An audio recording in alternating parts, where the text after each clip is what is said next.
Sengaja pulang secara diam-diam dari luar negeri. Wanita ini syok saat tahu suaminya sudah menikah lagi dan mempunyai anak. Langit pagi itu tampak begitu cerah, seolah ikut merayakan harapan baru yang tengah dibawa oleh seorang wanita bernama Wulan. Ia berdiri di depan rumah kecilnya yang sederhana namun penuh kenangan, mengenakan gamis panjang dan kerudung abu muda, dengan koper besar di sampingnya. Hari itu adalah hari keberangkatannya ke luar negeri. Sebuah keputusan besar yang diambil bukan karena ambisi pribadi, melainkan demi menyelamatkan masa depan keluarga kecilnya. Wulan menatap suaminya, Bayu, dengan mata yang sembab namun tetap mengandung semangat. Ia mencoba menahan tangis, meski di sudut matanya air bening itu terus mengambang, siap tumpah kapan saja. Mas, tolong jaga diri baik-baik ya di sini. Aku nggak lama kok, insyaallah 2 tahun saja. Setelah itu, kita bisa mulai hidup baru. Bisa punya warung, bisa bantu adikmu kuliah. Nggak harus terus-terusan hidup pas-pasan, ucap Wulan sambil menggenggam tangan Bayu erat. Bayu hanya mengangguk, seulas senyum dipaksakan menghiasi wajahnya. Iya, aku ngerti. Kamu hati-hati di sana. Jangan terlalu capek, jawabnya datar. Tapi sorot matanya menunjukkan sesuatu yang berbeda. Ada perasaan rendah diri yang tak bisa ia sembunyikan. Dalam hatinya, ia sebenarnya terluka. Sebagai suami, seharusnya ia yang bekerja dan menghidupi istrinya, bukan sebaliknya. Tapi realita berkata lain. Sudah bertahun-tahun Bayu kesulitan mendapatkan pekerjaan tetap. Ia hanya mengandalkan upah dari kerja serabutan, yang kadang cukup, tapi lebih sering tidak. Wulan tahu itu. Ia tahu betapa harga diri suaminya perlahan terkikis oleh keadaan. Tapi Wulan tak pernah memandang rendah Bayu. Justru ia selalu mengatakan bahwa kerja keras suaminya adalah bentuk cinta yang luar biasa. Maka ketika kesempatan bekerja di Taiwan datang melalui agen resmi, Wulan tak berpikir panjang. Ia ingin membantu. Ia ingin menjadi bagian dari solusi, bukan sekadar menunggu nasib berubah. Keluarga Bayu, termasuk ibu mertuanya, sebenarnya sempat menolak keputusan Wulan.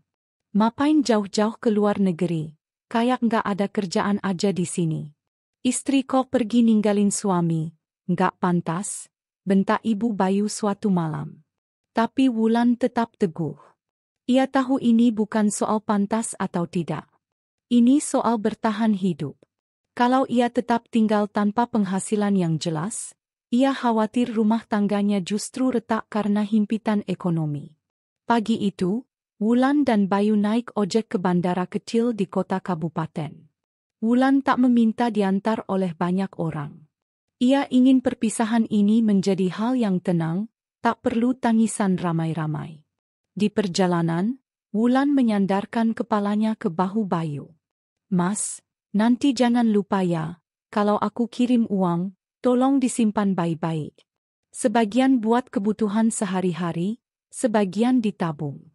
Nanti pas aku pulang, aku pengen renovasi rumah ini. Biar nyaman. Biar kita nggak kehujanan lagi tiap musim hujan. Bayu kembali mengangguk, matanya menerawang. Ia mendengarkan, tapi pikirannya melayang kemana-mana. Ada rasa malu di hatinya karena tak mampu memberi semua itu untuk Wulan. Tapi ia juga tidak ingin memperlihatkannya terlalu jelas. Ia hanya menjawab dengan suara pelan, "Iya, Lan. Aku usahain sebaik mungkin." Tiba di bandara, suasana semakin berat. Wulan menggenggam koper besarnya dan bersiap memasuki ruang keberangkatan. Sebelum melangkah masuk, ia berbalik dan menatap Bayu. "Mas, doakan aku ya. Aku pergi bukan buat menjauh, tapi justru karena aku ingin lebih dekat. Dekat dengan masa depan kita. Nanti kalau aku pulang, aku mau bikin kejutan. Aku nggak akan kasih kabar dulu. Aku mau lihat reaksi Mas waktu lihat aku berdiri di depan pintu rumah." Bayu tertawa kecil. "Kejutan ya? Boleh. Tapi jangan lama-lama. nanti aku kangen berat. Wulan tersenyum, matanya basah. Ia melangkah masuk, tak pernah menyangka bahwa hari itu akan menjadi awal dari kisah panjang yang kelak mengubah seluruh hidupnya. Bulan-bulan pertama di negeri asing itu tidak mudah. Wulan bekerja sebagai perawat lansia di rumah keluarga Taiwan. Bahasa menjadi tantangan besar, begitu juga adaptasi budaya dan makanan. Tapi Wulan pantang menyerah. Setiap malam, setelah semua tugasnya selesai, ia menatap foto Bayu di layar ponselnya dan berkata, "Aku di sini bukan main-main. Aku mau kita punya hidup yang lebih baik, Mas. Aku tahu kamu juga berjuang di sana." Ia mengirim uang secara rutin ke rekening Bayu. Di setiap kiriman, ia selalu memberi catatan. "Jangan lupa bayar listrik, beli kebutuhan rumah, dan sisihkan sedikit untuk tabungannya, Mas. Aku percaya Mas pasti bertanggung jawab." Bayu membalas pesan-pesan itu singkat. Kadang hanya dengan emotikon jempol, kadang dengan kalimat normatif, "Sudah kuterima. Terima kasih, Lan." Wulan tidak mencurigai apapun. Ia berpikir suaminya memang tipe pendiam, bukan romantis. Lagi pula, yang terpenting baginya adalah menjaga komunikasi tetap berjalan dan kepercayaan tetap utuh. 2 tahun berlalu. Wulan sudah menyelesaikan masa kontrak pertamanya dan menolak memperpanjangnya. Ia merasa cukup. Tabungannya sudah lumayan. Ia ingin segera pulang, ingin mengejutkan suaminya seperti yang pernah ia janjikan. Tapi diam-diam, dalam hatinya, ada rasa rindu yang begitu dalam. Rasa rindu yang menyiksa. Rasa rindu yang membuatnya tak bisa tidur beberapa malam terakhir. Wulan mengatur rencana kepulangan tanpa memberitahu siapapun di Indonesia, termasuk Bayu. Ia ingin benar-benar membuat kejutan. Ia membayangkan akan berdiri di depan rumah. Lalu Bayu keluar sambil terkejut, lalu memeluknya erat sambil menangis bahagia. Dalam pikirannya, semuanya masih seperti dulu. Masih utuh. Masih penuh cinta. Namun Tuhan seringkali punya cara yang lain dalam menulis skenario hidup manusia. Sebuah kejutan memang akan terjadi. Tapi bukan kejutan manis seperti yang Wulan bayangkan. Di dalam hati Bayu selama 2 tahun ini, ternyata ada banyak gejolak yang tak Wulan tahu. Semakin lama ia menerima kiriman uang dari istrinya, semakin besar egonya sebagai lelaki tercabik. Dan di sela-sela masa sendirinya itu, tetangga sebelah rumah mereka, Rista, mulai sering datang untuk menolong Bayu. Mulai dari mengantar makanan, mencuci pakaian, sampai kadang pura-pura meminta bantuan menyalakan mesin air atau membetulkan jemuran. Interaksi yang awalnya biasa saja, perlahan berubah menjadi kebiasaan yang membahayakan. Bayu yang rapuh dan penuh perasaan minder, akhirnya menemukan kenyamanan semu di sisi Rista. Perempuan muda itu tahu cara memuji, tahu kapan menyentuh lengan pria dengan lembut, dan tahu kapan harus berpura-pura lemah. Hingga perlahan, rasa bersalah Bayu kepada Wulan pun memudar. Ia mulai percaya bahwa Wulan mungkin tidak akan pulang, dan ia berhak bahagia dengan caranya sendiri. Tapi semua itu masih rahasia, dan Wulan belum tahu apa-apa. Wulan menjejakkan kaki di bandara tanah air dengan hati membuncah.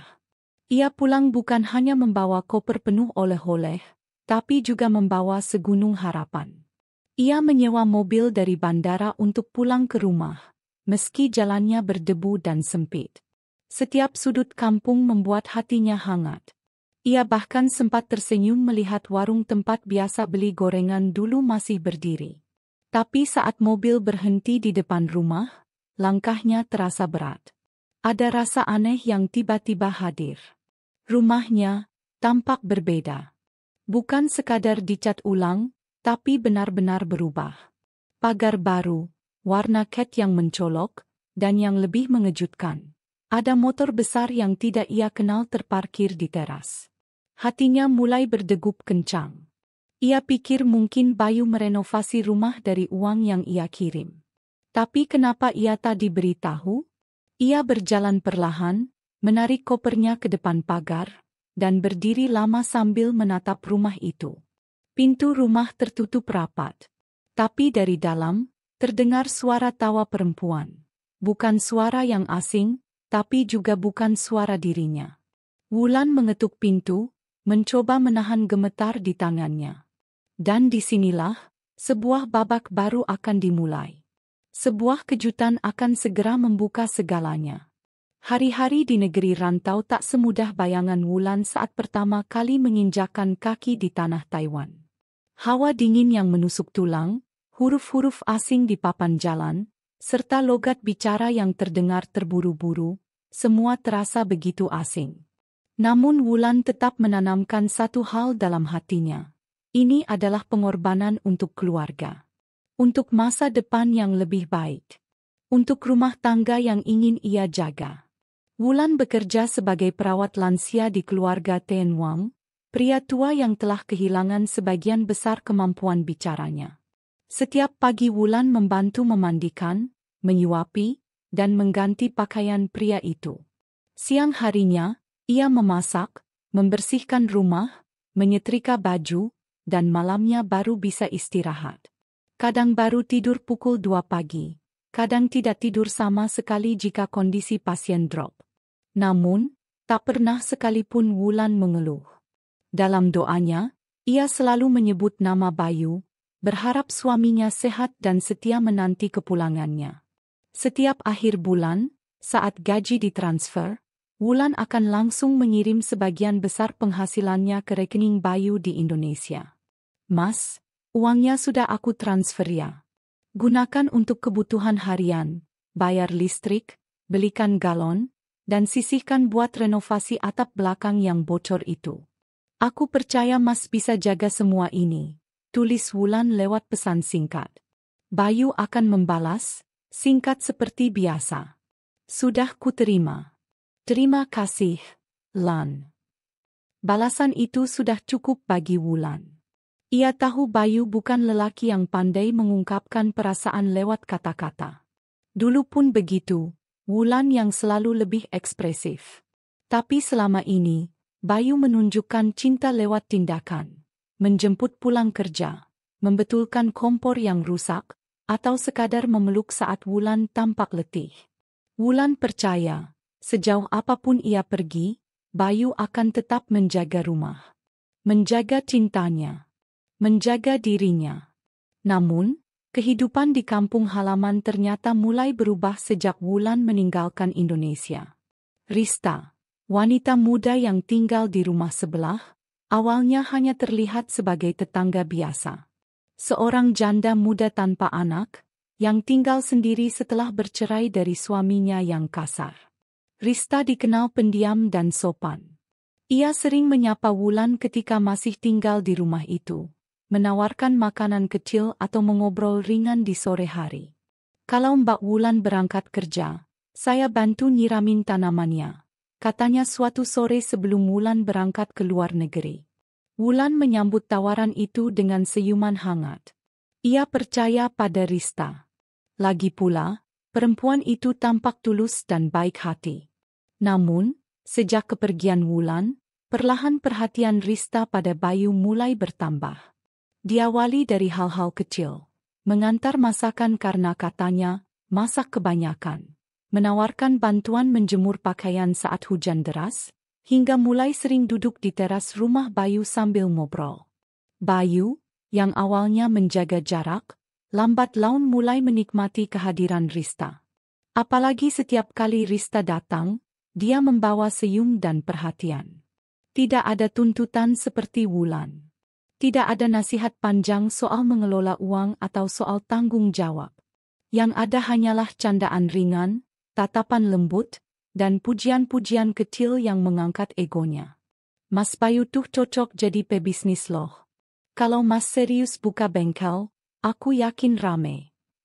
Bayu tertawa saat itu.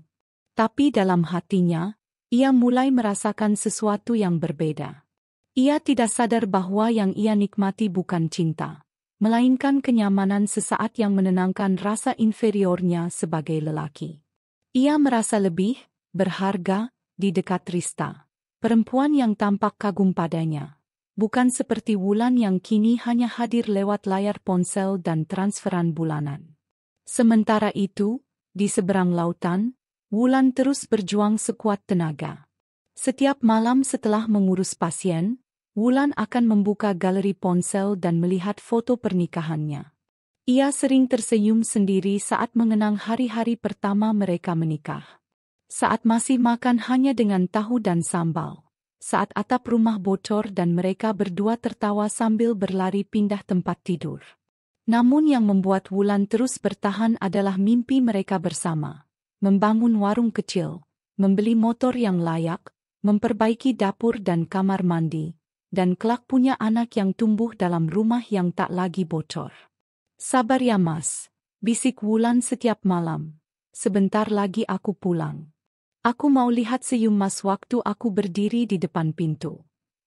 Wulan juga tak pernah lupa mengirimkan foto-foto tempat kerjanya, pemandangan musim dingin, dan video ketika ia menyanyi lagu kesukaan Bayu hanya untuk membuat suaminya merasa dekat.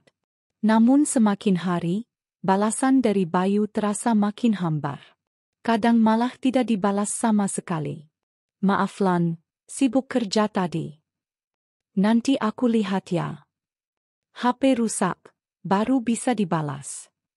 Wulan mulai merasa ada yang berubah. Tapi ia selalu berusaha berpikir positif.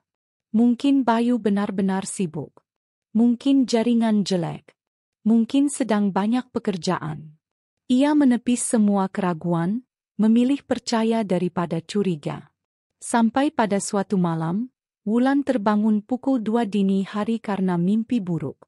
Dalam mimpinya, ia berdiri di depan rumah yang telah ia tinggalkan, tapi rumah itu tampak kosong dan asing.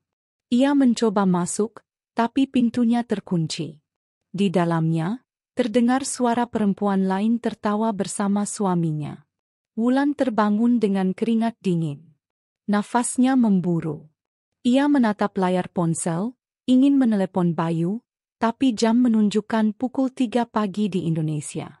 Ia menahan diri. Lalu menulis pesan. Mas, aku kangen. Aku mimpi buruk. Aku pengen pulang. Tapi aku masih harus kuat ya. Kamu pasti juga kangen kan? Pesan itu hanya dibaca, tak dibalas. Sehari, 2 hari, tetap tak ada jawaban. Wulan mulai merasa hatinya tidak nyaman. Tapi ia tetap menepis semua firasat buruk itu. Ia kembali bekerja seperti biasa, menguatkan diri karena kontraknya tinggal 3 bulan lagi. Ia pun mulai menabung lebih ketat agar bisa membawa pulang oleh-oleh, membelikan Bayu jaket kulit yang dulu sempat diinginkannya, dan membelikan oven untuk dapur mereka yang sudah lama rusak. Sementara di kampung halaman, Rista mulai berani masuk ke dalam rumah Bayu tanpa permisi. Ia mulai membersihkan rumah, memasak di dapur, dan tidur siang di ruang tamu. Warga sekitar mulai bertanya-tanya, tapi tak ada yang berani bicara langsung. Bayu tahu tindakannya salah. Tapi ia terlena. Ia terlalu lama membiarkan dirinya dibuai kenyamanan palsu. Ia mulai merasa Wulan adalah bagian dari masa lalu. Ia merasa apa yang ia dan Rista jalani sekarang adalah jalan baru yang wajar, karena istri sahnya terlalu lama pergi. Rumah yang dulunya penuh foto-foto Wulan mulai digantikan oleh hiasan dinding bergambar bunga dan kutipan cinta. Perabot diganti dengan gaya feminin, dan lambat laun, aroma tubuh Rista lebih sering tercium di kamar Wulan daripada aroma doa yang dulu dipanjatkan. Namun Wulan masih belum tahu semua itu. Baginya, Bayu tetap suami tercinta. Dan Rista? Ia hanya sekilas kenalan tetangga yang mungkin sesekali mampir menyapa. 3 bulan berlalu. Wulan telah menyelesaikan kontraknya. Ia mengemasi barang-barangnya, membeli oleh-oleh, dan berpamitan dengan keluarga majikannya yang selama ini memperlakukannya dengan baik. Ia memesan tiket kepulangan, dengan satu rencana besar di kepala, kejutan manis untuk suaminya. Ia tidak memberi tahu Bayu. Ia ingin melihat ekspresi itu. Ingin merasakan pelukan hangat tanpa peringatan.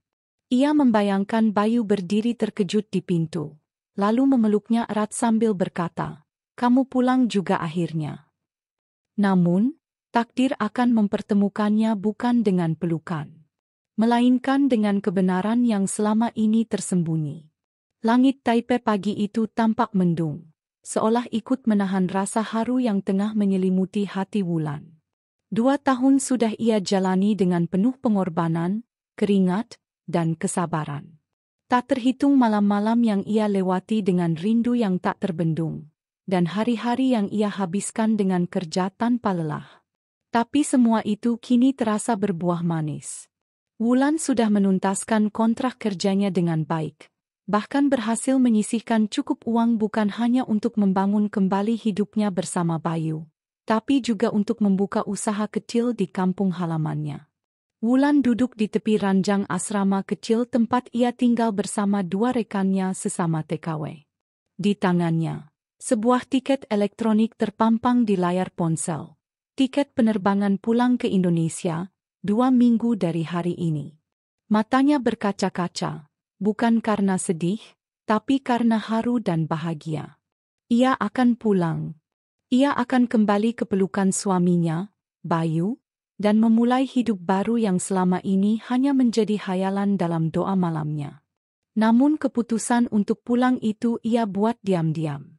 Sejak awal, Wulan memang sudah merencanakan untuk memberi kejutan kepada Bayu. Ia membayangkan betapa bahagianya suaminya ketika tiba-tiba melihat dirinya berdiri di depan rumah, dengan koper di tangan, senyum lelah tapi bahagia di wajahnya, dan pelukan hangat yang menyambut. Ia membayangkan Bayu akan menangis haru, berkata, "Kamu pulang juga, Lan. Aku kangen sekali." Bayangan itu terus hidup di benaknya, menumbuhkan semangat baru di tiap langkahnya. Ia bahkan sudah mulai mencicil barang-barang yang akan ia bawa pulang. Baju baru untuk Bayu, sajadah dari masjid besar di Taipei, alat masak modern untuk dapur mereka, dan sekotak penuh oleh-oleh kecil untuk tetangga kanan-kiri. Wulan ingin semuanya sempurna. Ia ingin momen kepulangan itu menjadi kenangan paling manis dalam hidup mereka. Hari-hari jelang kepulangan ia isi dengan semangat yang membuncah. Ia membereskan semua dokumen, menutup rekening lokal, menyelesaikan semua tanggung jawab, dan bahkan sempat menulis surat terima kasih kepada keluarga tempatnya bekerja. Keluarga Wam, tempat ia mengabdi selama 2 tahun, mengadakan perpisahan kecil untuknya. Sang nenek bahkan meneteskan air mata sambil menggenggam tangan Wulan. "Kamu sudah seperti keluarga kami," ucapnya dengan terbata. "Semoga kamu bahagia saat pulang nanti." Wulan mengangguk, suaranya tercekat. "Saya juga akan rindu kalian. Tapi saya harus pulang. Ada seseorang yang saya cintai sedang menunggu." Di kepalanya, wajah Bayu kembali muncul. Lelaki yang ia cintai sepenuh hati. Lelaki yang, seburuk apapun keadaan mereka dulu, selalu menjadi alasan utama Wulan untuk bertahan di negeri orang. Selama 2 tahun, Wulan memang tak pernah memberitahu rencana pulangnya. Ia ingin kejutan ini menjadi simbol dari cinta dan kesetiaannya. Bahkan kepada sahabat-sahabatnya di Taiwan, ia hanya berkata singkat, "Aku pulang. Tapi jangan beritahu siapapun. Aku mau kasih kejutan buat suamiku." Wulan juga tak mengunggah apapun di media sosial. Ia benar-benar menjaga agar rencananya tetap rapat. Ia bahkan memutuskan untuk tidak menelepon Bayu di minggu-minggu terakhir. Ia takut tidak tahan dan membocorkan rencananya sendiri. "Kalau aku bicara sekarang, nanti aku keceplosan," katanya sambil tertawa kecil kepada temannya, Dinda, sesama TKW yang juga akan pulang bulan depan. "Aku udah kebayang banget ekspresinya. Dia pasti kaget dan langsung peluk aku." Dinda mengangguk sambil ikut tersenyum. Wulan itu istri yang luar biasa. "Semoga Bayu juga tetap setia." "Ya. Insya Allah," jawab Wulan mantap. "Aku percaya sama dia." Dalam hati, Wulan merasa ini adalah masa paling indah. Tak ada firasat buruk, tak ada tanda-tanda yang mencurigakan. Semuanya terasa sempurna, seperti akhir bahagia dalam sebuah film. Namun tak ada yang tahu, kenyataan kadang tak seindah harapan. Hari keberangkatan pun tiba.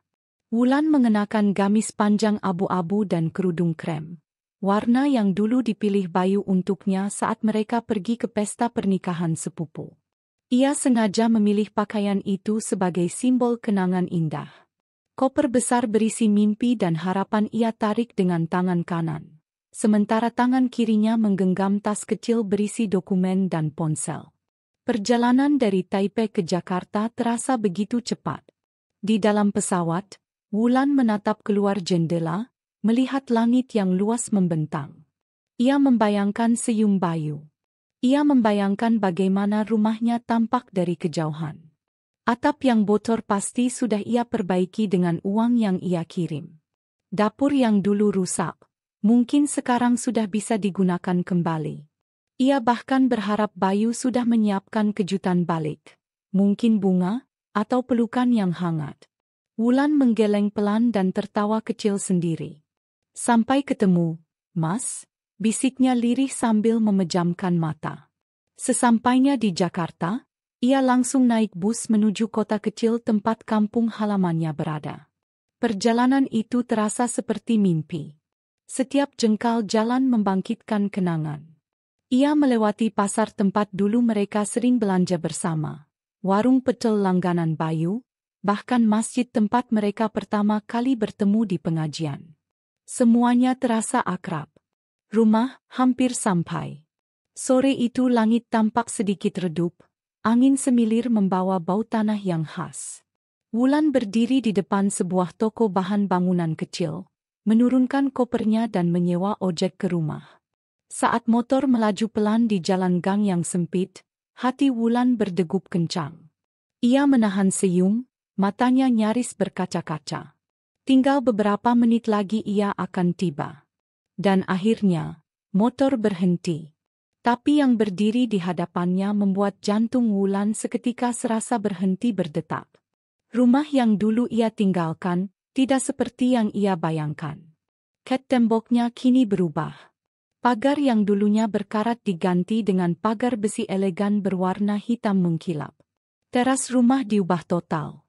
Dan di depan pintu, ada karangan bunga pernikahan yang sudah setengah layu, tapi masih jelas tertulis nama pasangan pengantin. Selamat menempuh hidup baru, Bayu Hrista. Wulan terdiam. Mulutnya tak sanggup mengeluarkan suara. Tangannya gemetar, memegangi koper yang seolah tak lagi memiliki bobot. Matanya tak salah baca. Bayu dan Rista? Tetangganya dulu? Wanita yang sering mampir hanya untuk sekadar ngobrol? Langkahnya perlahan maju ke depan rumah. Ia mengetuk pagar yang kini dikunci, lalu memanggil pelan, "Mas?" Tak ada jawaban. Seorang anak kecil tetangga mendekat dan berkata polos, "Tante Wulan ya? Tante Rista sama Om Bayu lagi di belakang tuh. Nikahan mereka baru seminggu yang lalu." Sekujur tubuh Wulan serasa ditampar angin badai. Kepalanya berputar. Dunia yang selama ini ia bangun dalam doa dan pengorbanan, kini runtuh dalam sekejap. Rumahnya, suaminya, ternyata bukan lagi miliknya. Ia berdiri di sana, kaku, seperti patung. Matanya menatap pintu yang tertutup rapat. Tak ada pelukan. Tak ada air mata bahagia. Tak ada kejutan manis seperti yang ia impikan. Yang ada hanya pengkhianatan. Diam-diam ia pulang dengan harapan. Dan diam-diam, ia dikhianati tanpa ampun. Langit malam itu menggantung kelabu tanpa bintang, seperti tahu bahwa ada luka besar yang akan terbuka. Angin bertiup pelan, membelai wajah Wulan yang berdiri diam di ujung gang sempit kampung tempat ia dibesarkan dan membangun cinta bersama Bayu. Di hadapannya, berdiri sebuah rumah yang pernah ia tinggalkan 2 tahun lalu. Tapi kini, rumah itu terasa asing. Terlalu asing. Jantung Wulan berdegup pelan namun menyakitkan. Seolah tubuhnya ingin menolak percaya pada apa yang sedang ia lihat. Rumah itu telah berubah drastis. Dindingnya kini berwarna putih susu dengan lis coklat gelap. Pagar lama yang dulu berderit tiap kali dibuka telah berganti menjadi pagar besi minimalis yang mengkilap. Bahkan ada lampu taman kecil di pinggir jalan masuk. Di depan teras, terparkir sebuah motor besar bermerek terkenal. Barang mewah yang bahkan tak pernah mereka bayangkan saat masih tinggal bersama di sana. Wulan menelan ludah. Tangannya menggenggam gagang koper yang sudah mulai berat karena terlalu lama ditarik. Ia berdiri diam, membatu. Seolah ada tembok tak terlihat yang menghalangi langkah kakinya untuk mendekat lebih jauh. Pandangannya menyapu pelan setiap sudut halaman yang kini terlihat sangat berbeda. Di sisi kanan rumah, ada rak tanaman hias berjejer rapi. Dulu, tempat itu adalah pojok jemurannya. Langkah kaki Wulan maju pelan. Hatinya seperti disayat sembilu. Sekian lama ia menabung dan bersusah payah bekerja di negeri orang. Selalu membayangkan akan kembali ke rumah ini, ke tempat di mana semua kenangan cinta dimulai. Tapi kini, rumah itu tak lagi mengenalinya. Ia menggapai pagar, mencoba membukanya pelan. Tapi pagar itu terkunci. Ia menghela napas, lalu mengangkat tangan hendak memanggil, namun terhenti saat mendengar langkah kaki kecil mendekat. Tante siapa ya?" tanya seorang anak kecil sambil memegang balon yang mulai kempes. Anak itu berdiri di luar pagar rumah tetangga, menatap Wulan dengan rasa ingin tahu. Wulan tersenyum kecil, mencoba menyembunyikan gejolak perasaannya. "Tante Wulan, ini rumahku. Tante baru pulang dari luar negeri." Anak itu mengernyit. "Rumah siapa?" "Ini rumahnya Tante Rista sama Om Bayu." Wulan membeku. Napasnya tercekat. "Rista?" gumamnya. "Om Bayu?" Anak itu mengangguk polos. "Iya, mereka baru nikah minggu lalu. Ada pesta, ramai banget. Banyak balon sama makanan enak. Tante Rista cantik pakai baju putih. Kayak di TV." Suara anak kecil itu bagai palu godam yang menghantam kepala Wulan. Ia berusaha menahan tubuhnya agar tidak limbung. "Bayu menikah? Dengan Rista? Di rumah ini? Rumah yang dulu dibelinya bersama-sama. Hasil dari keringat mereka, dari pengorbanannya selama 2 tahun terakhir? Kamu yakin ini rumahnya Rista dan Bayu?" tanyanya lagi, berharap jawaban berbeda. "Yakin," kata anak itu mantap. "Dulu rumah ini kosong lama. Terus Om Bayu beli katanya. Aku sering main ke sini." Wulan mematung. Kata-kata anak kecil itu terus terngiang di kepalanya. Kosong lama? Dibeli? Rumah ini tak pernah kosong. Ini rumahnya. Atas namanya. Ia yang membelinya dari uang tabungan bersama Bayu. Ia bahkan ingat jelas saat menandatangani surat-suratnya di hadapan notaris. Dengan sisa tenaga, Wulan menarik kopernya ke rumah tetangga lama, Bu Yeni, yang rumahnya hanya berjarak 2 rumah dari situ. Ia berharap setidaknya ada seseorang yang masih mengenalnya dan bisa menjelaskan apa yang sebenarnya terjadi. Bu Yeni membuka pintu dengan raut wajah terkejut. "Ya Allah, Wulan? Kamu udah pulang?" "Iya, Bu," jawab Wulan lirih. Matanya mulai basah. "Saya nggak ngabarin siapa-siapa. Mau kasih kejutan. Tapi, saya justru yang dikasih kejutan." Bu Yeni memeluk Wulan tanpa banyak tanya. Ditariknya koper ke dalam rumah, mempersilahkan Wulan duduk. "Kamu belum tahu ya?" bisik Bu Yeni hati-hati. "Rumah kamu udah dijual sama Bayu. Katanya kamu nggak bakal balik lagi." "Apa?" Wulan membelalak. "Dijual? Tanpa sepengetahuan saya?" Bu Yeni mengangguk pelan. "Iya, dia bilang kamu udah pisah diam-diam. Katanya kamu nggak mau pulang, dan kamu udah nggak mau urusan sama dia." Jadi dia jual rumah itu. 2 bulan lalu, dia menikah sama Rista. Mereka tinggal di situ sekarang. Wulan menggigit bibirnya kuat-kuat, menahan tangis yang hampir meledak. Air matanya menetes juga, mengalir perlahan tanpa bisa dibendung. Ia tak menyangka akan mendengar pengkhianatan sekejam ini. Saya kirim uang tiap bulan, Bu, bisik Wulan dengan suara tercekat. Saya percaya dia pakai buat bayar listrik, buat belanja, buat renovasi. Saya kira dia rawat rumah kami. Saya pikir dia setia nunggu saya pulang. Bu Yeni memegang tangan Wulan dengan lembut. Semua orang di sini juga kaget, Lan. Tapi Bayu cerita macam-macam.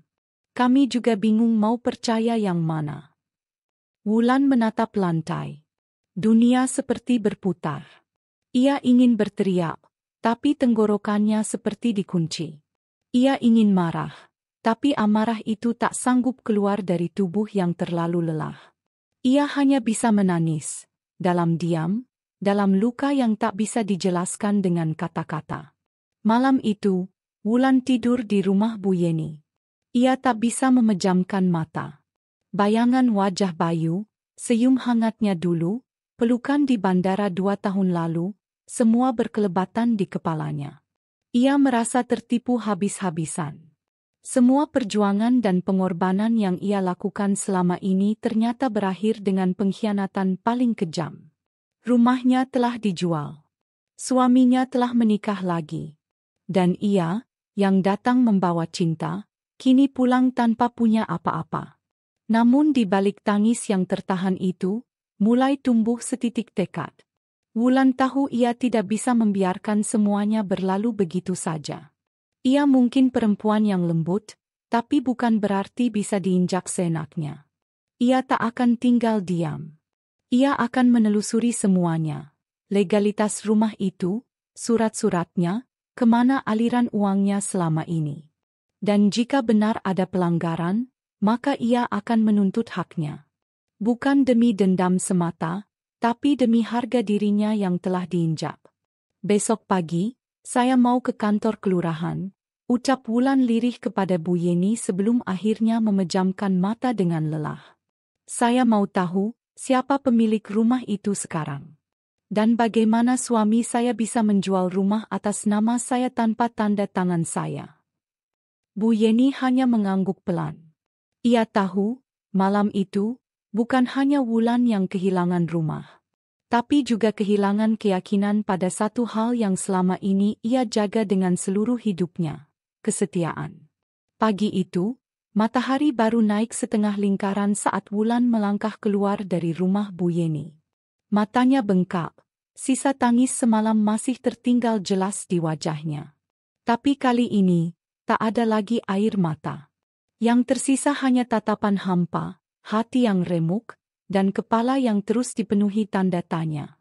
Bagaimana bisa rumah itu dijual tanpa sepengetahuan dirinya?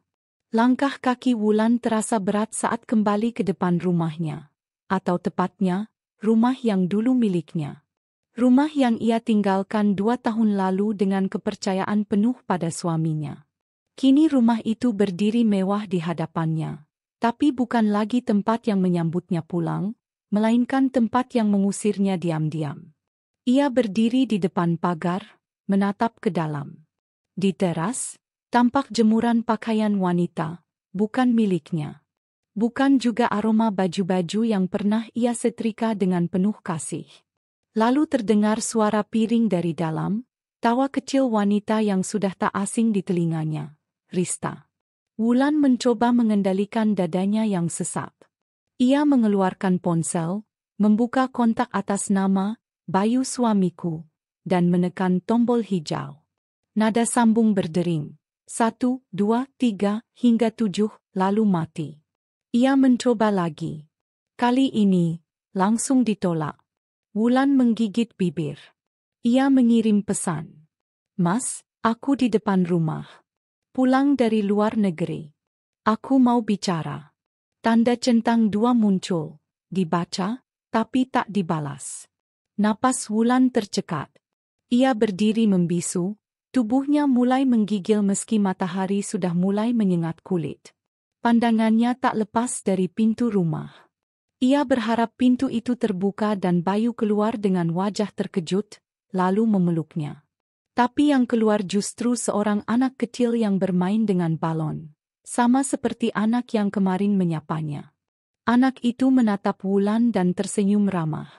"Tante, mau cari Tante Rista ya?" tanyanya riang. "Dia ada di dalam. Sama Om Bayu." Seolah tertampar ribuan kali, tubuh Wulan seperti runtuh di tempat. Kata-kata polos anak kecil itu menusuk tepat ke jantung. Om Bayu, Tante Rista. Seperti itulah kini status mereka di mata tetangga. Tak ada jejak dirinya sedikit pun. Wulan mencoba tersenyum, walau air matanya kembali menggenang. "Iya, Tante Rista," jawabnya pelan. "Om Bayu baru beli motor gede tuh. Tante Rista seneng banget. Katanya mau ke pantai minggu depan." Anak itu bicara tanpa dosa, lalu berlari kembali ke dalam pagar. Motor gede, liburan ke pantai, rumah mewah.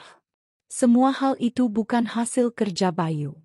Itu semua dari keringat Wulan yang ia kirim tiap bulan dari negeri asing, uang yang ia kumpulkan dengan membatasi makan, menahan sakit punggung, dan merelakan malam tanpa tidur. Tapi hari ini, semua itu dinikmati oleh wanita lain di rumahnya sendiri. Tangannya gemetar saat kembali membuka ponsel dan mencari nama notaris yang dulu mengurus surat rumah. Ia menghubungi nomor kantor notaris itu, berharap masih sama. Tak lama, suara seorang perempuan terdengar di seberang. "Selamat pagi, ini kantor notaris Wijaya. Ada yang bisa kami bantu?" Wulan menjelaskan bahwa ia ingin bertanya mengenai status rumah atas namanya yang dulu pernah diurus lewat notaris tersebut. Perempuan itu meminta waktu untuk mengecek data. Setelah beberapa menit menunggu, suara itu kembali terdengar. "Maaf Ibu Wulan. Berdasarkan catatan kami, rumah itu sudah dijual atas nama Bayu, suami Ibu, sekitar 7 bulan lalu." "Dijual oleh Bayu?" Wulan menahan napas. "Tapi rumah itu atas nama saya. Bagaimana bisa?" "Maaf Bu, kami hanya memproses berdasarkan dokumen yang ada. Dalam akta jual beli, tercantum bahwa Ibu Wulan memberi kuasa penuh kepada Bapak Bayu untuk mengurus dan menjual rumah tersebut." "Apa? Saya tidak pernah memberi kuasa." Suara Wulan meninggi. "Saya bahkan tidak tahu soal penjualan ini." Pihak notaris terdiam sesaat, lalu menjawab dengan hati-hati, "Surat kuasa dilampirkan bersamaan dengan fotokopi KTP dan tanda tangan Ibu. Kami hanya mencocokkan dokumen itu." Wulan terdiam. Dunia di sekelilingnya terasa berputar. Ia mulai sadar, ada yang memalsukan tanda tangannya. Ada yang memanipulasi identitasnya. Dan orang itu adalah suaminya sendiri. Bayu telah menjual rumah mereka dengan surat kuasa palsu, dan menggunakan semua hasilnya untuk membangun hidup baru bersama perempuan lain. Dengan langkah gontai, Wulan kembali ke rumah Bu Yeni. Di sana ia membuka semua dokumen yang masih ia simpan di flash disk dan salinan email. Ia mencocokkan akta asli rumah, salinan KTP, dan bukti transfer uang selama 2 tahun terakhir. Semuanya lengkap. Ia sadar bahwa ia memiliki cukup bukti untuk menuntut. Namun hati Wulan tak serta-merta tenang. Luka yang tertinggal terlalu dalam. Bukan soal rumah, bukan soal uang, tapi soal kepercayaan yang dikhianati. Cinta yang diludahi. Kesetiaan yang diinjak-injak dengan tega. Sore harinya, Wulan kembali berdiri di depan rumah yang dulu ia sebut rumahnya. Kali ini, ia tidak hanya diam. Ia menekan bel. Lama tak ada jawaban. Tapi dari balik tirai jendela, terlihat sosok wanita bermata sipit dan berkulit putih membuka sedikit kain gorden. "Rista." Wanita itu langsung menutupnya kembali saat melihat Wulan. Beberapa detik kemudian, pintu terbuka. Bayu berdiri di ambang pintu, wajahnya kaget, pucat, dan gugup. Ia menatap Wulan seperti melihat hantu masa lalu. Wulan, suaranya pelan, ragu. Wulan menatap tajam, wajahnya tanpa senyum. Iya, aku pulang. Bayu menelan ludah. Ia belum mengucap sepatah kata pun ketika Rista muncul di belakangnya, mengenakan daster pendek dan memegang ponsel. Ada apa, Mas? Tanyanya.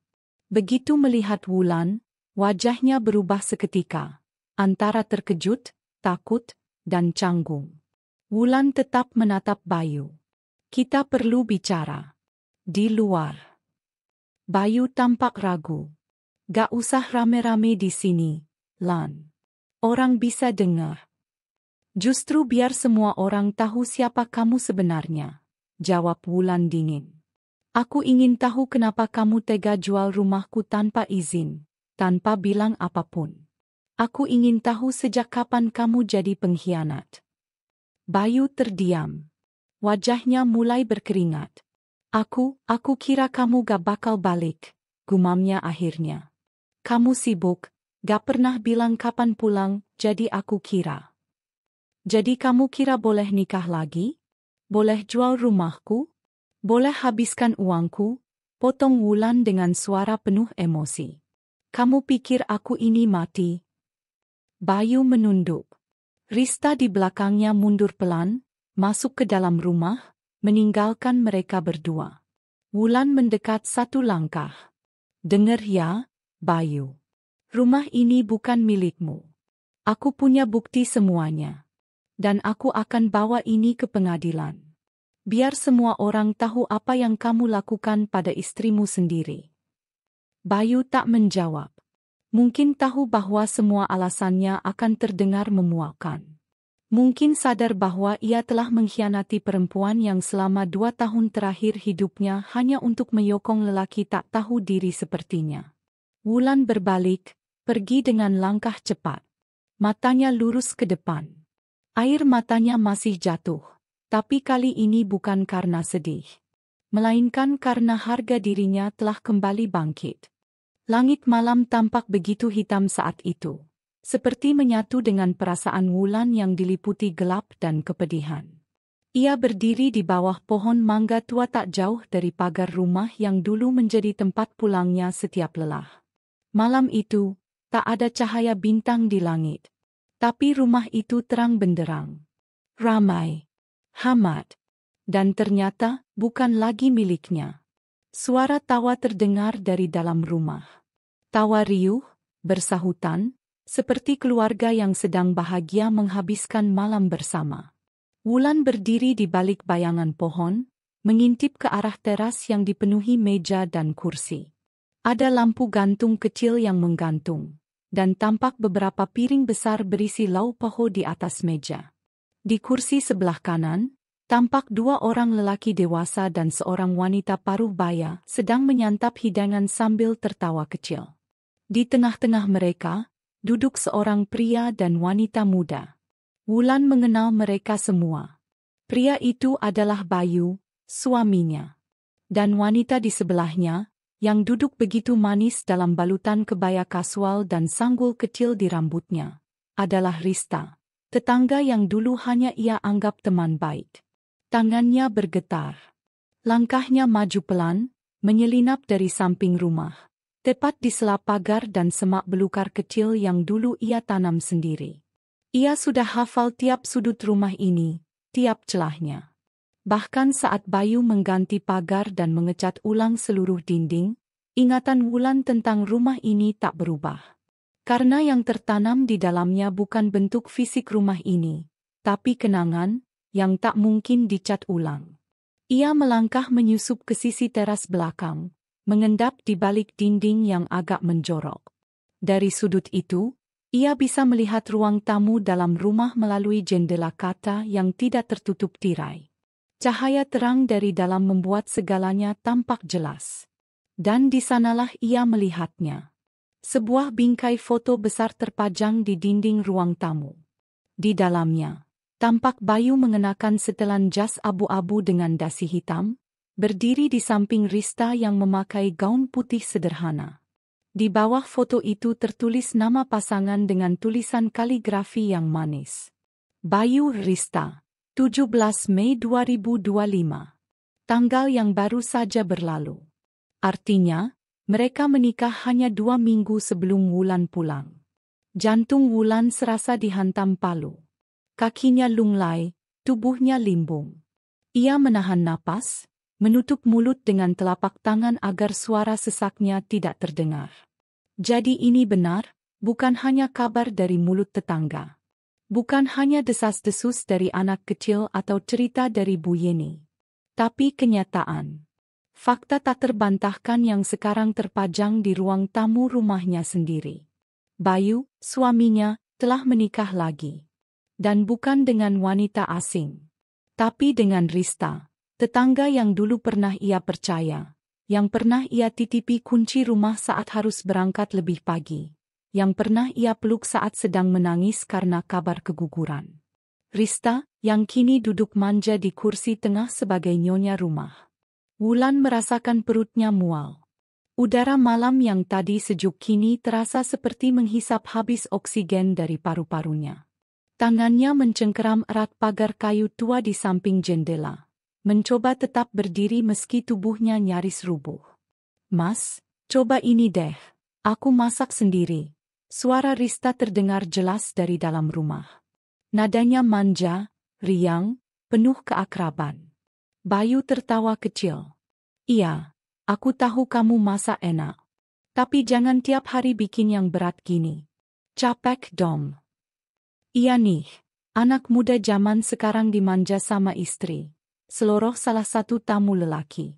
"Maklum, pengantin baru," celetuk yang lain, disambut tawa. Wulan menunduk, menangis dalam diam. Tak ada satupun dari mereka yang tahu bahwa hanya beberapa meter dari mereka, berdiri seorang wanita yang hatinya diremukan oleh pesta kecil itu.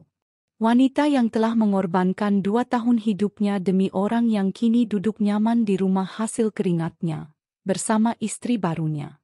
Wulan menyandarkan tubuhnya ke dinding, menatap langit sebentar, lalu menutup mata.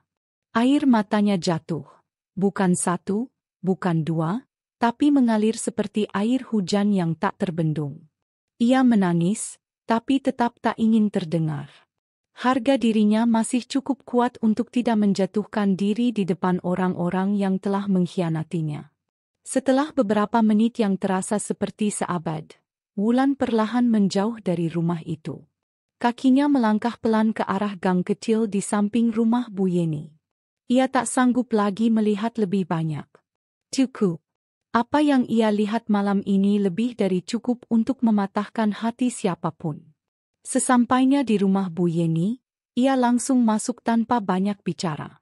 Bu Yeni yang melihat wajahnya pucat dan mata bengkak, langsung tahu bahwa malam itu Wulan telah melihat semuanya dengan mata kepala sendiri. "Kamu masuk ke rumah itu?" tanya Bu Yeni perlahan.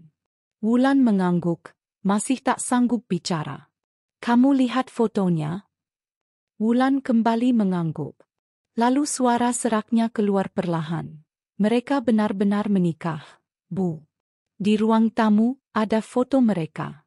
Di tempat di mana dulu aku pasang foto pernikahan aku dan Bayu, sekarang ada wajah Rista." Bu Yeni menggenggam tangan Wulan, ikut menunduk. "Maaf, Lan. Saya tahu ini berat. Tapi kamu harus kuat." Wulan menarik napas dalam-dalam. "Dulu aku tinggalin semuanya karena percaya sama dia. Aku tahan semua capek, semua hinaan di negeri orang, cuma demi bisa pulang dan bangun hidup sama-sama. Tapi yang aku dapat malah begini. Dunia ini nggak adil, Lan. Tapi Tuhan Maha melihat," ucap Bu Yeni pelan. Wulan menatap ke depan, matanya merah tapi kini tak lagi lemah. Ada sesuatu yang tumbuh perlahan di dalam dirinya. Bukan dendam yang membabi buta, tapi semacam tekad yang mengeras. Bahwa ia tidak akan membiarkan semua ini berakhir seperti ini. "Besok, aku mau temui RT. Aku mau tahu proses Bayu jual rumah itu. Dan aku juga mau lapor ke pengacara. Aku akan selidiki surat kuasa palsu itu, ujarnya pelan, namun penuh ketegasan. Mereka boleh tertawa malam ini. Tapi aku akan rebut kembali semuanya. Rumahku, harga diriku, dan hidupku yang dirampas. Bu Yeni mengangguk setuju. Kalau butuh bantuan, kamu nggak sendiri, Lan. Saya dukung. Wulan menggenggam tangan wanita itu erat. Untuk pertama kalinya sejak pulang, ia merasa tidak sendirian. Malam itu, meski tubuhnya lelah dan hati penuh luka, Wulan akhirnya bisa tertidur. Tapi dalam tidurnya, ia tak bermimpi pelukan Bayu lagi. Kini yang hadir dalam mimpinya adalah dirinya sendiri. Berdiri tegak, dengan kepala tegak, dan wajah yang tak lagi bersedih. Wulan tahu, jalan yang akan ia tempuh selanjutnya tidak mudah. Tapi kali ini, ia tidak akan menunduk. Ia akan melawan. Bukan hanya demi rumah yang telah dicuri, tapi demi harga diri dan martabatnya sebagai istri yang dikhianati tanpa ampun. Pagi itu, sinar matahari menyapu halaman kecil rumah Bu Yeni dengan lembut. Embun di daun-daun tampak berkilau, menandakan hari yang baru telah dimulai. Tapi tidak bagi Wulan. Hari itu bukan hanya sekadar pagi. Hari itu adalah langkah pertama untuk mengurai simpul kebohongan yang selama ini membelit hidupnya tanpa ia sadari. Wulan duduk di ruang tamu dengan setumpuk dokumen di hadapannya. Salinan surat rumah, bukti transfer dari luar negeri, dan foto-foto rumah sebelum direnovasi. Ia sudah mencatat pertanyaan-pertanyaan penting yang ingin ia ajukan hari ini. Matanya tegas, wajahnya tenang, tapi hatinya penuh luka. Luka yang kini mulai ia ubah menjadi keberanian. Usai sarapan ringan yang disuguhkan Bu Yeni, Wulan memulai langkahnya. Ia berjalan ke arah rumah Pak RT, yang tak jauh dari gang besar. Rumah sederhana itu memiliki halaman kecil dan kursi bambu di teras. Pak RT menyambut Wulan dengan kaget dan sedikit canggung, seolah tahu bahwa tamu pagi ini datang bukan untuk bersilaturahmi biasa. "Wulan? Ya Allah, kamu udah pulang?" tanya Pak RT sambil bangkit dari duduknya. "Iya, Pak. Maaf saya datang tiba-tiba. Saya pulang diam-diam, karena rencananya mau kasih kejutan ke Bayu. Tapi ternyata, saya yang dikasih kejutan," jawab Wulan tenang, meski matanya mulai memerah. Pak RT mengangguk pelan. "Saya ngerti. Duduk dulu ya. Ada yang mau kamu tanyakan?" Wulan langsung to the point. "Saya ingin tahu, proses penjualan rumah saya dulu bagaimana? Rumah itu atas nama saya. Tapi saya tak pernah tanda tangan surat kuasa untuk menjualnya. Bayu bilang apa waktu ngurus dokumen ke Pak RT?" Pak RT tampak ragu sejenak, lalu menarik napas panjang. "Bayu datang beberapa bulan lalu. Dia bilang kamu sudah pisah diam-diam, nggak ada kabar sama sekali. Katanya kamu udah nggak mau pulang, dan udah putus komunikasi total. Dia bilang kamu juga mau jual rumah itu, tapi nitip semua urusan ke dia. Dia bawa surat kuasa dan fotokopi KTP kamu. Padahal itu semua palsu, Pak. Saya nggak pernah kasih kuasa. Dan KTP itu jelas hasil scan. Saya bisa buktikan. Ini semua pemalsuan," jawab Wulan tegas. Pak RT tertunduk, wajahnya tampak bersalah. "Saya benar-benar nggak tahu kalau itu palsu, Lan. Saya cuma mengesahkan karena melihat surat kuasa dan tanda tangannya cocok. Saya kira semua udah atas persetujuan kalian berdua." Wulan tak menyalahkan Pak RT. Ia tahu, ini semua akal-akalan Bayu. Lelaki yang selama ini ia cintai ternyata begitu pandai menyusun kebohongan. "Pak, saya juga ingin tahu soal Rista. Sejak kapan dia dekat dengan Bayu?" tanya Wulan perlahan. Pak RT menatapnya sebentar, lalu menjawab, "Kalau soal itu, saya tahu sedikit. Sejak kamu berangkat ke luar negeri, Rista memang sering mampir ke rumahmu. Awalnya kami kira dia bantuin Bayu. Tapi lama-lama kok sering banget. Ada yang lihat mereka jalan bareng ke pasar, ke kafe, bahkan sempat keluar kota katanya. Tapi ya, waktu itu kami pikir, mungkin Bayu kesepian. Wulan mengangguk, meski hatinya mencelos. Jadi benar. Sejak awal, Rista sudah hadir mengisi kekosongan. Bukan karena niat membantu, tapi untuk menguasai.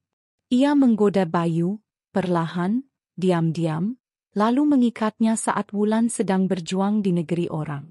Satu lagi, Pak, Wulan melanjutkan. Dari mana Bayu dapat uang untuk renovasi rumah dan beli motor? Pak RT tampak lebih berat menjawab yang satu ini. Setahu saya, Bayu selalu bilang dia dapat uang warisan dari keluarganya di luar kota. Tapi kami juga heran, kok hidupnya berubah drastis. Rumah direnovasi, beli motor gede, pakai HP baru, bahkan sempat ngajak Rista jalan-jalan ke Bali. Bali. Wulan memejamkan mata sejenak. 3 bulan lalu, saat ia sakit dan tak sanggup bekerja, ia tetap memaksakan diri mengirim uang. Ia hanya makan 2 kali sehari, tidur di lantai karena tempat tidurnya diserahkan ke TKW baru yang baru datang. Semua ia lakukan karena ingin memastikan bahwa Bayu punya cukup uang untuk bertahan. Dan ternyata, uang itu dipakai untuk jalan-jalan ke Bali bersama selingkuhannya. Terima kasih, Pak. Maaf merepotkan, ucap Wulan seraya berdiri.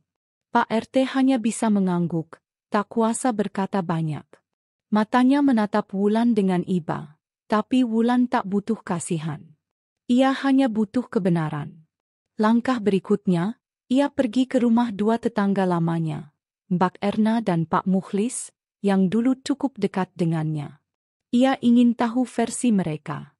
Dan ternyata, apa yang ia dapatkan justru membuka lebih banyak luka, sekaligus kepingan fakta yang selama ini tersembunyi.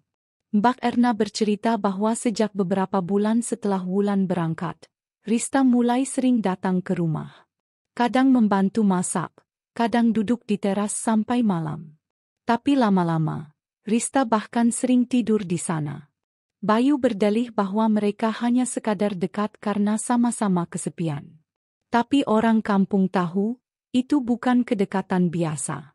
Dulu aku udah curiga, Lan, ucap Mbak Erna. Tapi ya gimana, orang yang bersuara malah dibilang iri. Rista itu pandai bersandiwara. Luar biasa manis kalau di depan orang tua. Suka ngasih makanan ke tetangga, rajin ke pengajian. Tapi di belakang, dia rebut suami orang. Pak Mukhlis menambahkan, Bayu sempat pamer renovasi rumah. Katanya semua dari jerih payah dia sendiri. Tapi kita semua tahu, kerjaannya biasa aja. Nggak mungkin tiba-tiba punya uang segitu. Sekarang kami ngerti, itu semua dari kamu, ya Lan? Wulan hanya mengangguk. Tenggorokannya tercekat. Ia tak bisa berkata banyak. Tapi hatinya mencatat semuanya. Sekarang ia tahu, Bayu hidup enak dari uang yang ia kirim dengan penuh pengorbanan. Rista mendekat, merayu, dan akhirnya menikam dari belakang. Dan orang-orang di sekitarnya hanya melihat tanpa bisa berbuat banyak. Pulang ke rumah Bu Yeni sore itu, Wulan membawa lebih dari sekadar fakta. Ia membawa luka yang lebih dalam, tapi juga tekad yang lebih besar. Ia kini paham sepenuhnya bahwa dirinya telah ditipu secara sistematis, dimanfaatkan dan dikorbankan demi kenikmatan orang lain. Di teras rumah Bu Yeni, ia duduk lama, memandang langit yang mulai berwarna jingga. Sinar matahari sore memantul di matanya yang masih merah. Ia tak lagi menangis. Tapi dalam dadanya, ada perasaan perih yang menghantam keras. Dikhianati itu sakit.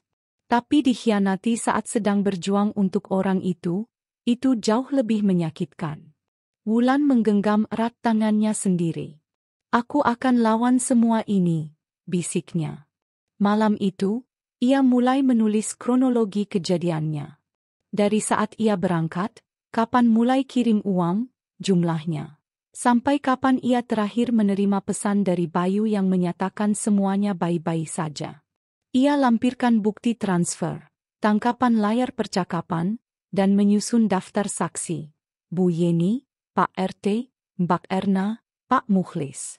Ia juga mulai mencari informasi pengacara melalui internet dan rekomendasi warga. Ia tak akan menunggu Bayu meminta maaf. Ia tidak butuh maaf dari pengkhianat. Yang ia butuhkan adalah keadilan. Malam itu, sebelum tidur, Wulan menatap langit kamar. Ia masih mengingat hari-hari saat dirinya berharap terlalu besar. Tapi sekarang, harapan itu telah berubah menjadi keberanian. Kebenaran sudah mulai terungkap, dan ia tidak akan membiarkannya menguap begitu saja. Karena kali ini, ia tidak akan tinggal diam. Hening pagi itu terasa berbeda. Udara yang biasanya membawa ketenangan, kini justru membawa hawa panas dalam dada Wulan. Ia duduk di depan cermin, menatap wajahnya sendiri. Di sana, ia tak lagi melihat wanita lugu yang dulu pamit dengan senyum tulus kepada suaminya. Yang ia lihat kini adalah mata yang penuh luka dan ketegasan. Luka yang sudah tak lagi bisa dimaafkan. 2 hari telah berlalu sejak ia menyaksikan sendiri foto pernikahan Bayu dan Rista terpajang megah di ruang tamu rumahnya. 2 hari pula ia memeluk luka itu dalam diam. Tapi hari ini, ia tak akan terus memeluknya. Ia akan bergerak. Bukan dengan amarah. Bukan dengan teriakan. Tapi dengan langkah yang cermat dan strategi yang tajam. Sebab harga diri tak bisa direbut kembali hanya dengan air mata. Harga diri hanya bisa dipulihkan dengan tindakan. Pagi itu, Wulan menghubungi sebuah kantor pengacara di kota. Ia mendapatkan nomor tersebut dari rekomendasi seorang kenalan Bu Yeni yang juga pernah terlibat kasus sengketa tanah. Ia menjelaskan kasusnya secara singkat. Suami menjual rumah atas nama istri tanpa izin, menggunakan surat kuasa yang diduga dipalsukan. Tak butuh waktu lama, kantor itu langsung menjadwalkan pertemuan. Wulan mengenakan pakaian sederhana namun rapi, membawa semua dokumen penting yang telah ia susun selama seminggu terakhir. Akta rumah atas namanya, bukti transfer uang rutin dari luar negeri ke rekening Bayu, tangkapan layar pesan-pesan selama 2 tahun, dan keterangan saksi-saksi dari warga sekitar. Ia juga mencetak ulang beberapa foto kondisi rumah sebelum dijual dan saat direnovasi. Setibanya di kantor pengacara, ia disambut oleh seorang perempuan muda berambut pendek dengan blazer gelap. "Selamat pagi, Ibu Wulan. Saya Arini, pengacara yang akan menangani kasus Ibu," ucapnya ramah. Wulan menjawab dengan anggukan kecil. Mereka lalu duduk berhadapan di ruangan kaca kecil yang tertutup rapat. Wulan menceritakan semuanya, tanpa melewatkan satu pun detail. Ia bicara dengan tenang, meski dalam hatinya masih berkecamuk. Tapi Arini mendengarkan dengan seksama, mencatat, sesekali bertanya untuk memastikan, lalu mengangguk di akhir cerita. Dari keterangan ibu dan dokumen yang ibu bawa, ada indikasi kuat pemalsuan dokumen, ujar Arini. Surat kuasa yang dibuat tanpa persetujuan dan tanda tangan asli ibu bisa digugat secara pidana. Selain itu, kita bisa menuntut balik hak kepemilikan rumah karena akta asli masih atas nama ibu. Ini bukan hanya kasus perceraian biasa, Bu. Ini penipuan serius. Wulan mengangguk pelan. Saya tidak mau dia masuk penjara, Bu Arini. Saya hanya mau hak saya kembali. Rumah itu, kehormatan saya, dan agar orang-orang tahu siapa dia sebenarnya. Arini tersenyum tipis. Baik, Bu. Kami akan mulai menelusuri dari notaris yang mengesahkan surat kuasa tersebut. Kami juga akan meminta uji forensik tanda tangan jika perlu. Dan jika Ibu mengizinkan, kami akan mulai mengirim surat somasi ke pihak yang membeli rumah itu, untuk menghentikan sementara aktivitas hukum terkait properti itu. Setelah urusan dengan pengacara selesai, Wulan tidak langsung pulang. Ia duduk di taman kecil dekat kantor pengacara, menatap langit yang hari itu tampak bersih. Di matanya, kini tidak ada air mata. Tapi ada nyala. Luka yang ia derita bukan lagi beban, tapi bahan bakar untuk membela dirinya sendiri.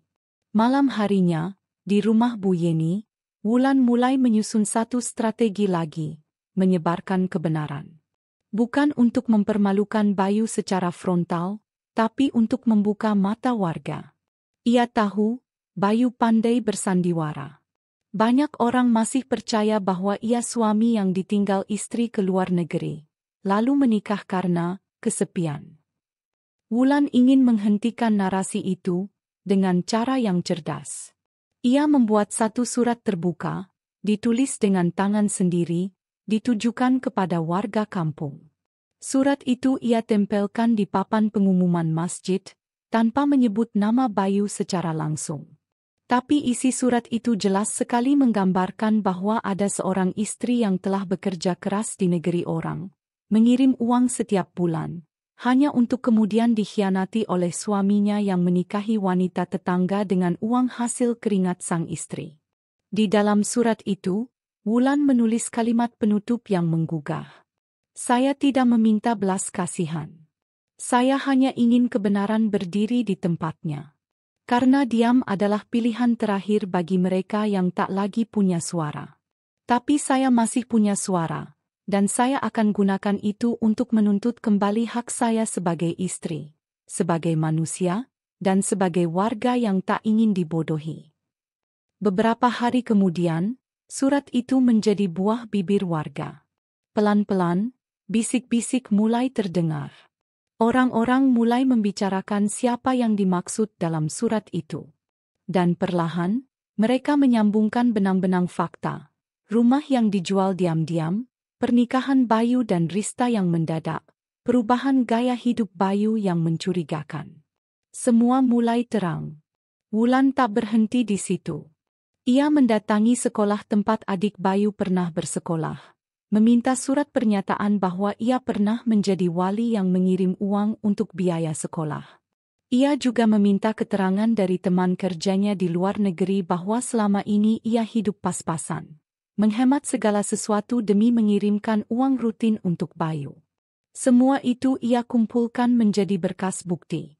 Bukan untuk menyudutkan Bayu sebagai pribadi, tapi untuk memperjelas bahwa ia adalah korban dari manipulasi, bukan wanita yang meninggalkan rumah tangganya.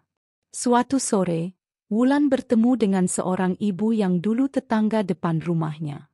Ibu itu terlihat malu-malu saat menyapa. Wulan, maaf ya dulu aku nggak tahu semua ini. Aku kira kamu yang ninggalin Bayu. Aku kira kamu yang lupa sama rumah. Tapi sekarang aku tahu semuanya. Wulan tersenyum kecil. Gak apa-apa, Bu. Saya gak marah. Yang penting sekarang ibu tahu yang sebenarnya. Ibu itu mengangguk. Orang kampung pelan-pelan mulai ngerti, Lan. Bayu udah mulai dijauhi. Rista juga gak seceria dulu. Mungkin mereka mulai panik. Wulan tak menjawab, hanya memandangi langit yang mulai gelap. Ia tidak ingin merayakan penderitaan orang lain. Tapi ia juga tak akan mencegah jika kebenaran itu akhirnya membuka jalan untuknya mendapatkan kembali hidupnya yang dirampas. 2 minggu kemudian, surat resmi dari pengacara dikirimkan ke Bayu dan ke pihak notaris. Isinya tegas, permintaan klarifikasi legalitas surat kuasa, permintaan pembekuan sementara atas status hukum rumah, dan ancaman gugatan pidana jika terbukti adanya pemalsuan. Wulan menerima kabar bahwa Bayu datang ke kantor pengacara dengan wajah panik. Ia mencoba berdalih, mengatakan bahwa Wulan dulu memberi izin lewat telepon. Tapi semua itu tak berdasar. Pengacara Wulan telah menyiapkan semua kontra-argumen. Dan kasus ini resmi masuk dalam proses hukum. Hari itu, di depan cermin yang sama, Wulan kembali menatap wajahnya. Kali ini, yang ia lihat adalah seorang perempuan yang berdiri tegak. Luka itu masih ada, tapi bukan lagi untuk ditangisi. Luka itu kini adalah bukti bahwa ia pernah dicintai secara palsu, dikhianati secara nyata, tapi memilih bangkit dengan harga diri yang tak bisa dibeli. Karena bagi Wulan, luka ini tidak bisa dimaafkan. Tapi luka ini juga yang akan membawanya pada keadilan.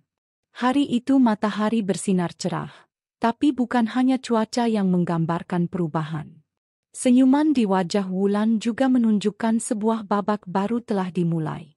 Setelah berbulan-bulan menahan pedih, membangun keberanian, dan mengumpulkan bukti, akhirnya hasil dari seluruh perjuangannya datang. Hasil yang membuktikan bahwa kebenaran, meski seringkali tertinggal jauh oleh dusta, selalu punya cara untuk sampai di garis akhir. Di ruang sidang sederhana di pengadilan negeri kota kecil itu, Wulan berdiri dengan kepala tegak. Di hadapannya, hakim membacakan putusan yang menjadi titik balik hidupnya.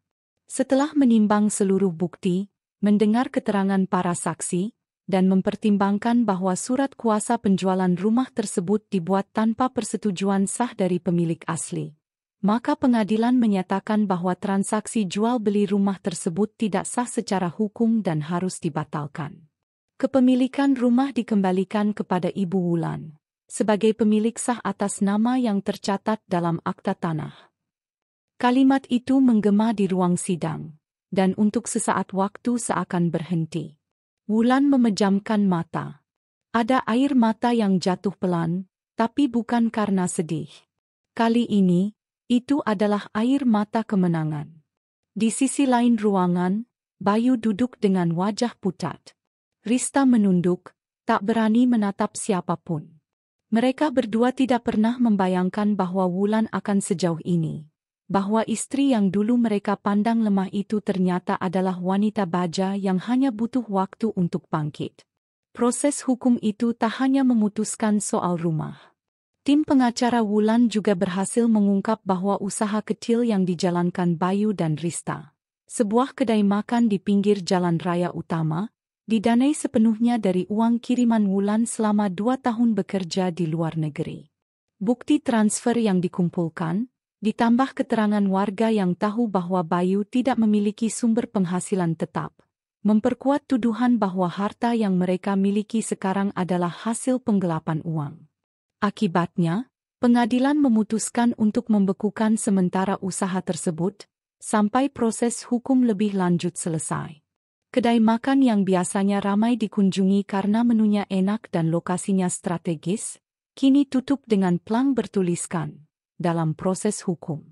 Warga yang selama ini hanya mengira Wulan meninggalkan Bayu demi karir di luar negeri, kini mulai sadar siapa sebenarnya yang meninggalkan siapa. Berita tentang kemenangan Wulan cepat menyebar, bukan hanya lewat surat pengumuman dan papan masjid seperti sebelumnya, tapi kini menjadi buah bibir dari warung ke warung, dari arisan ke arisan. Bahkan tukang ojek pun bercerita tentang ibu pekerja keras yang direbut hartanya oleh suaminya sendiri. Bayu tak bisa lagi menahan arus penilaian publik. Banyak tetangga yang dulu menyalaminya saat membuka usaha, kini menutup pagar rumah ketika ia lewat. Anak-anak kecil yang dulu menyapa, Om Bayu, kini menghindar. Bahkan pengajian RT yang biasa digelar di teras rumah Rista, dipindahkan ke rumah warga lain karena tak ingin dikaitkan dengan pasangan yang dianggap tak tahu malu itu. Di pasar, Wulan mendengar dengan telinga sendiri saat 2 ibu-ibu berbisik saat melihat Bayu melintas. Itu tuh laki-laki yang nikah sama selingkuhannya. Rumahnya dijual padahal bukan atas nama dia. Ih, tega banget. Istrinya yang kerja keras, dia malah enak-enakan sama celek sebelah. Wulan hanya tersenyum mendengarnya. Bukan karena ia ingin mempermalukan Bayu, tapi karena kebenaran yang dulu ia kira akan tenggelam, ternyata justru bersinar. Dan itu cukup untuk membuat hatinya lega. Hari demi hari berlalu. Rumah yang dulu direbut dari tangannya, kini sudah mulai ia masuki kembali. Ia membersihkannya perlahan bersama Bu Yeni dan beberapa tetangga yang bersimpati. Banyak yang datang membantunya tanpa diminta. Ada yang membawa sapu, ada yang membawa kain pel. Bahkan ada yang dengan sukarela mengecat ulang tembok yang dulu diwarnai Rista dengan cat pastel norak. Ketika ia membuka lemari di kamar utama, Wulan menemukan satu kotak kecil yang tertinggal. Di dalamnya, ada beberapa potret lama dirinya bersama Bayu. Potret saat mereka masih bersama, saat cinta belum rusak oleh pengkhianatan. Ia menatap foto itu sebentar, lalu meletakkannya di atas meja. Bukan untuk dikenang dalam sedih, tapi untuk menjadi pengingat bahwa cinta yang tidak dijaga dengan setia akan tumbuh menjadi luka. Tak butuh waktu lama, setelah rumah kembali bersih dan layak huni, Wulan mulai menjalankan rencana besarnya. Ia membuka sebuah usaha kecil di ruang depan, jasa titip dan pengiriman barang luar negeri, memanfaatkan pengalamannya selama bekerja di luar negeri dan koneksi yang masih ia miliki. Ia juga membuka ruang kecil di samping rumah untuk tempat kursus bahasa Inggris dasar untuk anak-anak SD, dengan biaya seikhlasnya. Usahanya cepat dikenal warga, bukan hanya karena profesional, tapi karena masyarakat mulai melihat bahwa Wulan bukan sekadar korban. Ia adalah contoh nyata bahwa perempuan bisa bangkit dan membangun kembali kehidupannya tanpa harus membalas dengan dendam yang membabi buta. Sementara itu, kabar tentang Bayu dan Rista makin tenggelam dalam cibiran. Rista tak tahan dengan tekanan sosial. Ia jarang keluar rumah, dan bahkan terdengar kabar bahwa ia mulai mengalami gangguan emosional ringan. Bayu, yang mencoba mencari kerja, selalu ditolak karena reputasinya buruk. Tidak ada yang mau mempercayai orang yang mencuri hak istri dan berpura-pura menjadi suami korban. Suatu sore, ketika Wulan sedang menyapu halaman rumah barunya, yang kini terasa jauh lebih hangat dan penuh makna, ia mendengar suara langkah seseorang. Ia menoleh, dan mendapati Bayu berdiri di luar pagar. Wajahnya pucat, tubuhnya kurus, dan matanya menunduk. Wulan tidak berkata apa-apa. Ia hanya diam, berdiri dengan sapu di tangan. Bayu mendekat perlahan, lalu berkata lirih, "Wulan, aku minta maaf." Wulan masih diam. Tidak karena hatinya masih marah, tapi karena ia tahu, permintaan maaf itu datang terlambat. Luka yang ia terima terlalu dalam untuk hanya diobati dengan kalimat pendek. "Aku bodoh, aku salah. Aku tergoda. Aku pikir kamu gak bakal pulang lagi. Tapi ternyata aku salah besar," lanjut Bayu dengan suara lirih. Wulan akhirnya membuka mulut. "Aku sudah memaafkanmu. Tapi bukan untuk kamu kembali. Aku memaafkan karena aku tidak ingin diriku terus menyimpan racun dari masa lalu. Tapi untuk apa kamu datang hari ini, Bayu?" Bayu terdiam, lalu menghela napas. "Aku hanya ingin bilang, aku menyesal. Sangat menyesal." Wulan menatapnya. Mata itu yang dulu ia pandangi dengan cinta. Tapi kini, tak ada lagi rasa yang sama. "Kalau kamu benar-benar menyesal, jadilah orang yang lebih baik. Tapi jangan berharap aku akan mengulang cerita lama. Aku sudah menutup bukunya." Setelah itu, Bayu melangkah pergi, perlahan, seperti seseorang yang telah kehilangan segalanya. Dan di saat itu, Wulan tersenyum. Bukan karena ia bahagia melihat orang lain jatuh, tapi karena ia tahu, ia telah menang. Bukan karena pengadilan, bukan karena hukum, tapi karena ia berhasil berdiri tegak setelah dihancurkan. Hari mulai gelap, tapi dalam hati Wulan, cahaya justru baru saja menyala. Ia memandang rumah yang kini telah kembali menjadi miliknya. Rumah yang dulu ia bangun dengan cinta, dirampas dengan dusta, dan kini kembali dengan harga diri. Dan saat semua itu terjadi, saat mereka menyesal, aku tersenyum. Senja menurunkan cahaya terakhirnya perlahan-lahan ke bumi. Langit berwarna jingga keemasan, berpadu dengan kabut tipis yang menggantung di ujung atap rumah. Wulan duduk di kursi rotan tuanya, mengenakan cardigan coklat lembut yang diwariskan almarhum ibunya. Di pangkuannya tergeletak sebuah buku catatan yang sudah lusuh. berisi coretan-coretan mimpi sederhana yang pernah ia tulis ketika pertama kali merantau ke luar negeri. Tak ada musik, tak ada obrolan. Hanya suara angin dan denting sendok tetangga yang menyiapkan makan malam. Namun, dalam kesunyian itulah Wulan merasa hatinya paling tenang, paling utuh, paling menang. Beberapa bulan telah berlalu sejak rumah ini kembali menjadi miliknya secara sah. Ia tak menggelar pesta, tak merayakan dengan sorak-sorai, apalagi mengundang perhatian publik. Kemenangannya terlalu suci untuk dirayakan dengan hingar-bingar. Ia hanya mengajak Bu Yeni dan beberapa tetangga dekat makan sore sederhana di beranda. Selebihnya, ia hanya mengucap syukur dalam doa panjang yang ia bisikkan di sajadah tua miliknya. Kini, rumah itu telah berubah. Bukan dari bentuk fisik, tapi dari auranya.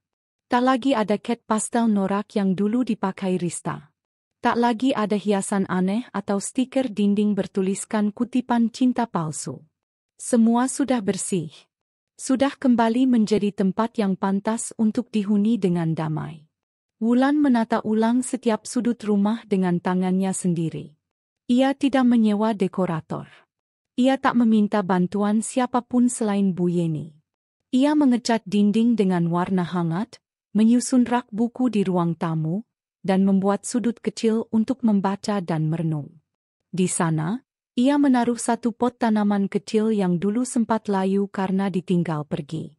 Sekarang tanaman itu sudah tumbuh lagi, persis seperti dirinya. Usaha yang ia bangun pun berjalan perlahan tapi stabil. Warga sekitar mulai mempercayakan jasa titip dan pengiriman barang ke luar negeri kepadanya. Ia dikenal sebagai orang jujur dan telaten. Setiap paket yang datang, ia urus sendiri. Ia menulis label dengan rapi, mengecek ulang berat, dan menyapa pelanggan dengan senyum. Dari usaha kecil itu, Wulan mulai mandiri sepenuhnya. Ia tak lagi bergantung pada siapapun. Dan yang lebih penting, ia tak lagi takut ditinggalkan siapapun. Tak jauh dari situ, kehidupan Bayu justru berbanding terbalik. Setelah kedai makan yang mereka bangun dibekukan karena proses hukum, perlahan usahanya mati total.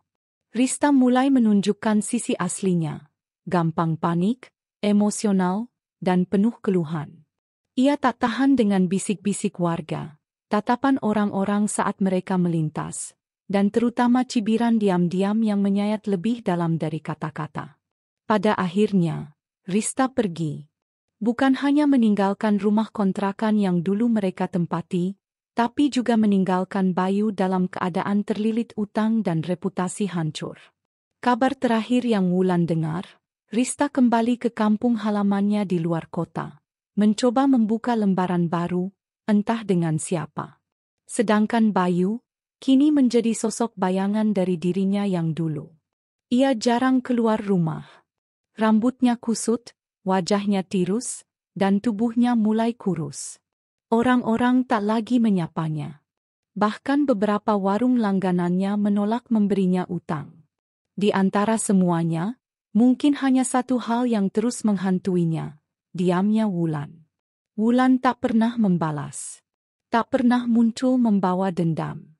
Ia tidak pernah mengunggah satu pun tulisan penuh kemarahan, tidak pernah menyindir secara terbuka, dan bahkan tak pernah menjelekkan nama Bayu di depan siapapun. Ia hanya bekerja, membersihkan rumah, menyapa tetangga, dan menjalani hidupnya dengan wajar. Tapi justru dari situ, Bayu kalah. Karena di dunia ini, tidak ada yang lebih menyakitkan daripada dikalahkan oleh ketenangan seseorang yang sudah begitu disakiti. Wulan tidak perlu berteriak. Tidak perlu menyudutkan. Diamnya menjadi gema yang membisikkan, "Aku baik-baik saja tanpa kamu." Suatu hari, saat Wulan sedang menyiram tanaman di halaman rumah, Bayu sempat lewat di gang depan. Wulan melihat sekilas dari balik pagar. Tak ada rasa bergetar. Tak ada dendam yang muncul kembali. Ia hanya melihat seorang laki-laki yang pernah ia sayangi, yang kini telah jadi pelajaran hidup. Bayu berhenti sejenak, menunduk, lalu kembali berjalan. Tak satu kata pun keluar. Dan Wulan hanya tersenyum tipis. Karena ia tahu, penyesalan memang tak selalu datang terlambat. Tapi datang saat seseorang sudah tak punya apa-apa lagi untuk dikembalikan. Wulan menulis kembali di buku catatannya malam itu. Ia menuliskan sebuah kalimat, kemenangan tidak harus datang dengan teriakan. Kadang, cukup dengan diam dan ketegasan hati. Karena ketika kita tenang, orang lain akan mendengar lebih jelas. Hidupnya kini sederhana, tapi penuh makna. Ia tidak mengejar hal besar. Tidak ingin tampil luar biasa. Ia hanya ingin hidup dengan damai, di rumah yang telah ia perjuangkan, dengan hati yang tak lagi luka. Ia membaca buku di sore hari, sesekali menulis puisi, mengajar anak-anak tetangga bahasa Inggris dasar di terasnya. Tak ada ambisi berlebihan. Tapi ada cinta yang perlahan tumbuh kembali dalam dirinya. Cinta pada diri sendiri. Malam itu, langit kembali jingga. Dan angin berembus pelan di beranda rumah. Wulan duduk sendiri, ditemani secangkir teh dan semangkuk camilan. Di atas meja, tergeletak surat dari pengadilan. Sertifikat rumah yang telah resmi kembali atas namanya. Ia tidak membingkainya. Ia hanya menyimpannya dengan baik. Karena yang ingin ia pamerkan bukanlah kertas itu, tapi keberaniannya menghadapi semuanya sendirian. Wulan menatap langit senja. Napasnya dalam, matanya hangat, dan bibirnya bergetar mengucap kalimat yang ia simpan sejak awal. Diam-diam aku pulang, dan diam-diam aku menang. Terkadang, hidup membawa kita ke titik terendah, bukan untuk membuat kita hancur, tapi untuk memperlihatkan seberapa kuat kita bisa bangkit. Dikhianati, disakiti, dilupakan, semua itu menyakitkan. Tapi jangan pernah membalas dengan cara yang sama. Biarlah ketenanganmu menjadi jawaban. Biarlah kehadiranmu yang tetap berdiri tegak, menjadi tamparan yang tak perlu dijelaskan. Jika kamu pernah berada di posisi seperti Wulan, ingatlah satu hal, diam bukan berarti lemah. Diam bisa menjadi perlawanan paling anggun, dan kemenangan paling elegan. Terima kasih telah mengikuti cerita ini hingga akhir. Semoga kisah Wulan memberi kekuatan dan harapan baru. Sampai jumpa di cerita berikutnya.